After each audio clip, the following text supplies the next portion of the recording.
اعوذ باللہ من الشیطان الرجیم بسم اللہ الرحمن الرحیم السلام علیکم ناظرین اکرام، ویڈیو شروع کرنے سے پہلے آپ سب سے گزارش ہے کہ چینل کو سبسکرائب کریں، لائک کریں، شیئر کریں اور اپنی رائے کا اظہار کمنٹ سیکشن میں ضرور کریں تاکہ ہر نئی آنے والی ویڈیو آپ تک پہنچ سکے۔ قارئ تو عالم صلی اللہ حضرت علیہ خدیجہ الکبریٰ رضی اللہ تعالی عنہ کے بعد نبی کریم نے حضرت سودہ بنت زمعہ رضی اللہ تعالی عنہ سے نکاح فرمایا، جو مومنہ مہاجرہ اور بیوہ تھی۔ ان کے بعد نبی کریم نے حضرت عائشہ صدیقہ رضی اللہ تعالی عنہ سے نکاح فرمایا۔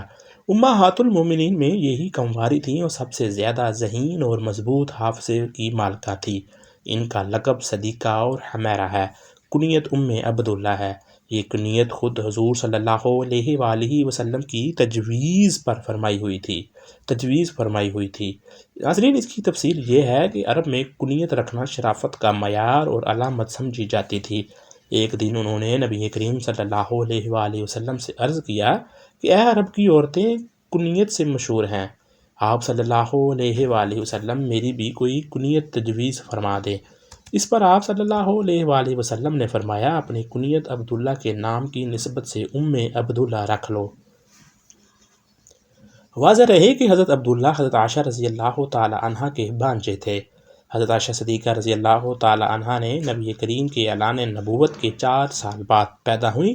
اس طرح انہیں یہ بھی اعزاز حاصل ہے کہ یہ پیدائشی مسلمان تھی۔ یہ ایک ایسا اعزاز ہے جو کہ حضرت عائشہ صدیقہ رضی اللہ تعالی عنہ کو اسلام کی ان برگزیدہ شخصیات کی فہرست میں داخل کر دیتا ہے جن کے کانوں نے کبھی کفر و شرک کی آواز تک نہیں سنی۔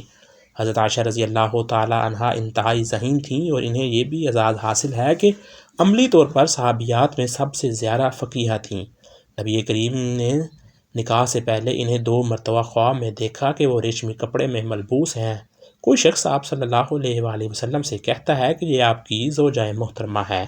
آپ صلی اللہ علیہ وآلہ وسلم دوران خواب ہی فرماتے ہیں، اگر یہ اللہ تعالیٰ کی طرف سے ہے تو ایسا ہو جائے گا۔ اسی خواب کی بنیاد پر رسول اللہ صلی اللہ علیہ وآلہ وسلم نے حضرت ابوبکر صدیق رضی اللہ تعالی عنہ کے ہاں عائشہ صدیقہ کا نکاح کا پیغام بھجوایا۔ اتنا سننا تھا کہ حضرت ابوبکر صدیق رضی اللہ تعالی عنہ خوشی سے پھولے نہ سمائے تھے کہ ان کے صاحبزادی تاجدار مدینہ حضرت محمد صلی اللہ علیہ وآلہ وسلم کے نکاح میں آئیں۔ چنانچہ فوراً راضی ہو گئے اور شوال کے مہینے میں 400 درہم کے حق مہر پر آپ کا نکاح ہوا۔ خطبہ نکاح خود حضرت ابوبکر صدیق نے پڑھایا۔ اس وقت حضرت عائشہ کی عمر کم تھی۔ واضح رہے یہ صرف عقد نکاح تھا جس میں رخصتی کی نوبت اس وقت تک نہیں آئی تھی۔ یہ اللہ تعالیٰ کی حکمت تھی اور یہ انتخاب بھی اللہ تعالیٰ ہی کی طرف سے تھا۔ حضرت عائشہ صدیقہ رضی اللہ تعالی عنہ انتہائی ذہین تھی۔ نبی کریم صلی اللہ علیہ وآلہ وسلم کا لایا ہوا دین جس طرح انہوں نے محفوظ کر کے عام فرمایا، یہ بات اللہ تعالیٰ کی حکمت اور دین کی حقانیت کا ثبوت ہے۔ آپ کے علاوہ جتنے بھی نکاح ہوئے وہ عمر رسیدہ عورتوں سے ہوئے۔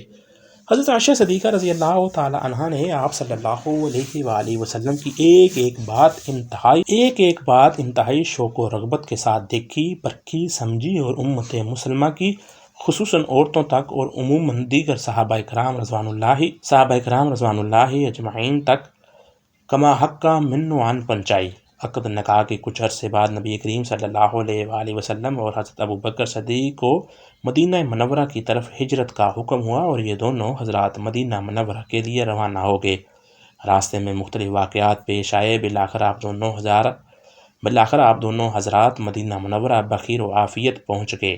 وہاں اللہ تعالیٰ نے مکہ مکرمہ کے مقابلے میں انتہائی اطمینان بخش فضا قائم فرمائی، جس کے بعد حضرت ابوبکر صدیق نے اپنے پورے گھرانے کو مدینہ منورہ بلوا لیا۔ یہاں آپ رضی اللہ تعالی عنہ کی رخصتی عمل میں آئی۔ اس کے بعد بحیثیت زوجہ 9 سال نبی کریم کی رفاقت میں اس طرح گزارے کہ ایک دوسرے کے ساتھ انتہائی محبت کے ساتھ پیش آتے تھے۔ نبی کریم صلی اللہ علیہ وآلہ وسلم نے آپ کی بہترین تربیت فرمائی۔ یہ حضرت عائشہ صدیقہ کا ذوق و شوق تھا کہ انہوں نے علمی میدان میں بھی اس موقع سے فائدہ اٹھایا اور علوم اسلامی کے ایک بہت بڑے ذخیرے کو نہ صرف اپنے پاس محفوظ فرمایا بلکہ ہر موقع پر امت مسلمہ کی رہنمائی بھی فرمائی۔ حضرت عائشہ صدیقہ رضی اللہ تعالی عنہ کو مندرجہ ذیل ایسی خصوصیات حاصل تھی جن میں امت کا کوئی فرد ان کا سہیم و شریک نہیں ہے۔ چنانچہ وہ فرماتی ہیں کہ فرشتہ آپ صلی اللہ علیہ وآلہ وسلم کی خدمت میں ان کی تصویر لے کر حاضر ہوا۔ وہ آپ صلی اللہ علیہ وآلہ وسلم کو ازواج مطہرات میں سب سے زیادہ محبوب تھیں اور آپ کی وجہ سے امت کو تمیم کی درخواست ملی۔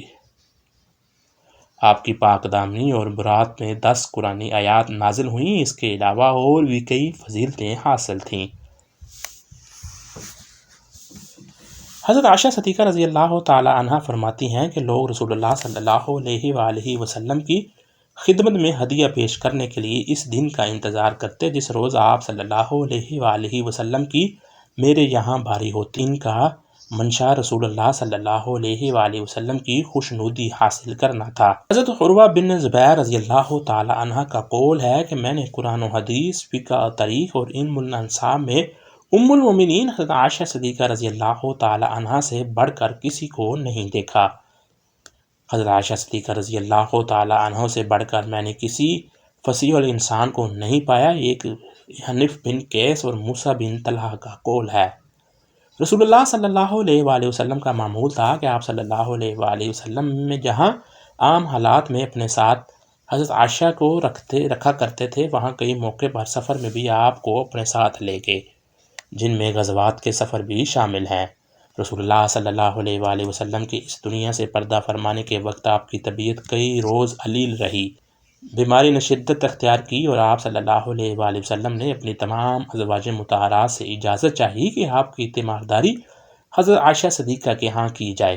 تمام ازواج مطہرات نے بخوشی اس کی اجازت دے دی۔ آپ صلی اللہ علیہ وآلہ وسلم حضرت عائشہ رضی اللہ تعالی عنہ کے ہاں تشریف لے گئے اور وصال تک انہی کے پاس رہے۔ حضرت عائشہ صدیقہ رضی اللہ تعالی عنہ سورہ اخلاص، سورہ فلق اور سورہ ناس پڑھ کر رسول اللہ صلی اللہ علیہ وآلہ وسلم کے ہاتھوں پر دم کرتی تھی۔ نبی کریم کی حیات طیبہ کے آخری لمحات میں یہ حضرت عائشہ صدیقہ رضی اللہ تعالی عنہ کے لیے بہت بڑا اعزاز تھا۔ حضرت عائشہ صدیقہ رضی اللہ تعالی عنہ کی ایک بہت انوکھی خصوصیت یہ ہے کہ آپ نے جبرائیل علیہ السلام کو دیکھا اور انہوں نے حضرت عائشہ رضی اللہ تعالی عنہ کو سلام کیا۔ امام احمد نے روایت کی ہے کہ حضرت عائشہ صدیقہ رضی اللہ تعالی عنہ فرماتی ہیں کہ ایک مرتبہ میں نے نبی کریم کو گھوڑے کی گردن پر ہاتھ رکھے ہوئے ایک شخص سے باتیں کرتے دیکھا۔ میں نے عرض کیا، یا رسول اللہ صلی اللہ علیہ وآلہ وسلم، میں نے آپ کو دہیہ کلبی کے گھوڑے کی گردن پر ہاتھ رکھے ہوئے ان سے باتیں کرتے ہوئے دیکھا ہے۔ آپ صلی اللہ علیہ وآلہ وسلم نے فرمایا، کیا تم نے انہیں دیکھا ہے؟ آپ رضی اللہ تعالی عنہ نے عرض کیا، جی ہاں۔ آپ نے فرمایا، وہ دہیہ کلبی نہیں بلکہ حضرت جبرائیل علیہ السلام تھے اور وہ تمہیں سلام کہتے تھے۔ یہ سن کر عائشہ صدیقہ رضی اللہ تعالی عنہ فرماتی ہیں، وعلیکم السلام ورحمۃ اللہ وبرکاتہ، اللہ تعالیٰ انہیں اچھی جزا دے، میزبان بھی بہترین اور مہمان بھی بہترین۔